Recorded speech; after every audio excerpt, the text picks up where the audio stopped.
welcome back to my channel. I'm Sam. My channel is called Special Needs Survivalist.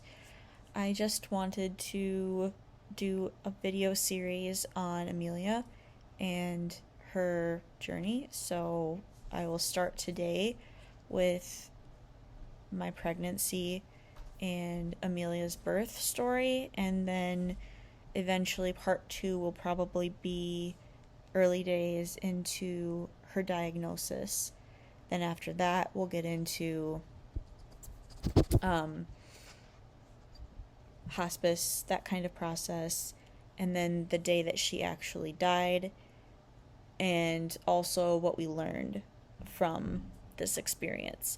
So this will probably be a 4 to 5 part series. I just wanted to reflect on what happened, but I also feel like it would be very helpful for other families to, first of all, to understand that you might be someone that thinks that they don't carry SMA or doesn't know that they carry SMA, and you might have a child with it because your partner might be a carrier. And in that case, if you and your partner are carriers for SMA, there's a 25% chance of passing it on to your children. So when we were pregnant with Amelia, we did not know that we were carriers. Justin knew that there was a possibility, but we didn't know for sure. And I'll get into all of that stuff later. But before I get into any of this other stuff, I just want to welcome you back to my channel. I would like to invite you to just hit the like button, subscribe, turn on your notifications so that you don't miss a post. I will be posting videos at least once a week and possibly twice a week, depending, maybe twice a week once school starts. It just really kind of depends on how things go for the girls when they start school. But anyway, we talk about a lot of different things. This is just a basic, it's all about our lives. We talk about grief. We talk about our children and our family. So we have a lot of family members with disabilities and chronic illnesses, and that's something that's going to be featured a lot on this channel. However, I am not going to be talking as much about... I'll be talking about the girls, but I'm not going to be showing as much of the girls. The girls are not going to be as central to the channel as they were, or as they were thought to be anyway. So yeah, again, please subscribe and turn on the notifications, but also hit the like button because that also helps me a lot in the YouTube algorithm. Like I said, I'm hoping to post once a week through the summer, and then hopefully after school starts, then I'll be able to post twice a week. But again, we'll just kind of see. Probably every Friday is what I'm looking for. I have a Costco haul that will be coming up next. So, look forward to that. To start off, I want to explain to you kind of what happened all surrounding Amelia's conception and us finding out that we're pregnant and everything. So when we got married, we knew that we wanted to have a child pretty soon. I mean, it wasn't something that we're like, yeah, we really want to get pregnant like right away, but it was something that we were open to pretty early on. But at the time, I was not in a good place health-wise. I was 86 pounds. I was not able to eat very much at all, and basically my doctor told me it will be a miracle if you get pregnant. And in August, I found out that I was pregnant. So we got married in April. I found out in August, so just over 3 months after we got married, I found out I was pregnant, which was really exciting. And I knew at the time when I took the test, I was actually here in town. We didn't live in this town. We lived in another town at the time, so I was here in town visiting family and just felt off. And I was like, well, I feel off. Maybe I should just take a pregnancy test. I was not expecting it to be positive, and it totally was. So I sent a text to Justin with the picture of the pregnancy test that said pregnant, and he was very shocked and pretty much asked me if it was for real, and I said, yeah, it is. And that's kind of how we found out that Amelia was on her way. When I told my doctor, she said, all of the congratulatory stuff, but she also said, hey, if you start having bleeding, please let me know right away because there's something we can do to prevent a miscarriage. I didn't really know what that meant, but I was glad later that that's what she said, because within a few weeks of finding out that I was pregnant, I started bleeding, and it was like in the middle of the night on a weekend, and I was so scared. So I went into the ER, and they basically told me to prepare for a miscarriage because that's what it looked like was going to happen. Thankfully, it was a threatened miscarriage and not a probable miscarriage. And I didn't understand that then like I do now, but suffice to say, I was very scared and not sure what was going to happen. But thankfully, they just said, hey, keep an eye on it and call your doctor in the morning on Monday. So I called her, told her what happened. She said, okay, let's start you on progesterone. You probably have low progesterone levels. And I did. So we started those at 6 weeks pregnant. And I continued to get those until 36 weeks. So about 30 weeks of progesterone injections, which was gross. For the first trimester, I craved a lot of pickles. A lot of pickles. I think I went through at least a jar a week. And that's not an exaggeration. But I felt horrible. It was just very nauseous, and I already wasn't eating great in the first place, so that was not fun. But we were able to get through the first trimester and with all of the injections and everything. And second trimester, once we hit about, we hit 20 weeks, and we did the anatomy scan, which told us we were having a girl, and we'd already decided that her name would be Amelia Marie. So we'd had that all figured out, and then not very long after that, I started having contractions. And I understand this now, but this was my first pregnancy. Basically, I start contracting, I want to start contracting about 20 weeks. That's pretty normal for me. And they can be very consistent. Like, they can be coming 3 to 5 minutes apart, sometimes even as low as 2 minutes apart, but they're not like actual labor contractions. They hurt, but they're not like horrible. So I had a couple hospital visits for that, and then also a kidney stone. Then towards about the 36th week, my doctor said, you're not going to get much past 36 weeks if you make it to that. And so I had the steroid injections just to mature her lungs, and every time I went to the doctor, they just kept saying, baby's coming any day. So there were a couple of false alarms, at least, I want to say 2 or 3, where I was like, this baby is coming, and then it fizzled out. But I figured out in the last week or 2 of the pregnancy that I was in what's called prodromal labor.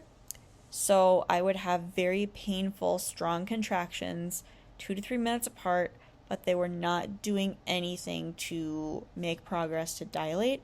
And so I wasn't dilating, but I was contracting. And it was very uncomfortable, and it was several weeks of that. So 2 weeks, at least 1 to 2. Sorry, not several, 1 to 2 weeks. So the 1 to 2 weeks of that, the day before I went into labor, which was the 4th. I was in early labor, most likely. I was really uncomfortable. I was in the bathtub, and I was like, okay, I just feel like, and my doctor had called and said, hey, what's going on? I'm like, something's changing. Like, I feel very different today. I don't feel right. And she's like, yeah, you're probably gonna have the baby really soon. So Justin was gonna take out the ceiling fan so we could was gonna take out the old ceiling fan so we could put in a new ceiling fan. So he took the ceiling fan out, and there was nothing to put in it. And I said, okay, well, guess I'm gonna have a baby tomorrow. He goes, what do you mean? It's like, that's just how our life works. And like, you took it down, you started a project, baby's gonna be coming. And so he went to bed, and I went to bed, except I was sleeping by myself in our bed because I was really uncomfortable, and anything he did really made me mad, which is terrible. But he was really sweet about it. So I woke up at like 6 o'clock the next morning, and I was like, did I pee myself? So kind of laid there for a minute, and I was like, okay, I gotta get up. So I got up. I definitely did not pee myself. I was pretty sure my water had broken, so I woke up Justin, told him my water broke, that we needed to go to the hospital. And we were really dumb. So let's see, Justin got a shower, I got a shower, and I was stupid. I shaved my legs. Why I shaved my legs, I don't know. Now I'm like, hey, I don't care. You know, if I don't have my legs shaved, whatever. So, anyway, we took like 2 hours from the time my water broke to go to the hospital, which was a half hour away. So by the time we were in the car on the way to the hospital, I was so uncomfortable. Like, I was starting to get really, those contractions were really starting to hurt, and I was just like, okay, just get us there, please. Every bump hurt. Just like, all right, we're good. And so we got to the hospital, they did the test, and they said, yep, your water broke. Let's get you admitted. So they admitted me. And then they checked me, and I was 3 to 4 centimeters dilated. So things went pretty smoothly, but quickly, because I'm pretty sure I started asking for the epidural around 5 centimeters dilated, and they got the epidural in, but then within, like, I want to say it was about a half hour maybe, I started to feel like I was either in transition or I needed to push. So I said, I feel like I need to push. Can you check me? And they checked me, and they said, yep, you're 10 centimeters dilated. So we need to call the doctor, and they called my doctor.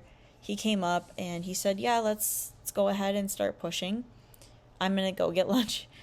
And every time I think about him going to get lunch, I just laugh, because honestly, I do not take long to have babies. Like, once I'm ready to push, it's maybe 1 or 2 pushes and my baby is out. Obviously, with Amelia being my oldest and my first baby, it did take me about a half hour to push, maybe. I don't remember, but it was very short. So by the time I got a couple of pushes in, they had to call him back and say, you need to come up here because the baby's going to be coming really fast. So he might have gotten half a sandwich. I'm really not sure. Anyway, he came back up, and I continued to push, and she was born at, what time was she? 1 o'clock p.m. on the dot. That's right. And she cried right away. She was beautiful, perfect, tiny. She was very tiny. She was 5 pounds, 13 ounces at 39 weeks gestation, so that's crazy. And she was just, it was like this, oh my gosh, I can't even tell you all of the emotions that were felt that day. It was our first baby. It was my mom's first grandbaby, and my sister's first niece. It was just really exciting, and our world just changed so much. And for the better, of course. Yep, she was tiny. Of course, Apgar scores were really good. She had a really hard time latching at first, but that's pretty normal, especially for small babies. Now, she wasn't preterm. She was 39 weeks old, gestation, but she was tiny, and so she took a while to latch on. They did some bottle feeding with formula for a while. So they did some formula feeding when she was in the nursery. I had high blood pressure after delivery. I had postpartum preeclampsia, so that made me need to stay in the hospital another night. So she was discharged the night before I was. Then I was discharged the next day, and we started our journey home with Millie. She did have jaundice, and we got through that really quickly because we had her in the sun a lot, and then she also got a little bit of formula to kind of get her through until she got all the bilirubin out of her system. And then once that happened, she had kind of like a sweet spot of where she was really getting the hang of nursing. And we had about a week ish of blissful times with that. But we also knew at that time that she was weaker than most newborns. She didn't really move a whole lot. And as she got older, it became more apparent that there was something that was probably not quite right. I'm going to stop the story here, and just I figured I would let you know what happened when we had Amelia. And the next one, like I said, will be her diagnosis and how we went through that. So, yeah. I really appreciate you coming to watch this video. I would also invite you to please subscribe and turn on your bell notifications, and also like the video. And I will see you in the next video. Bye.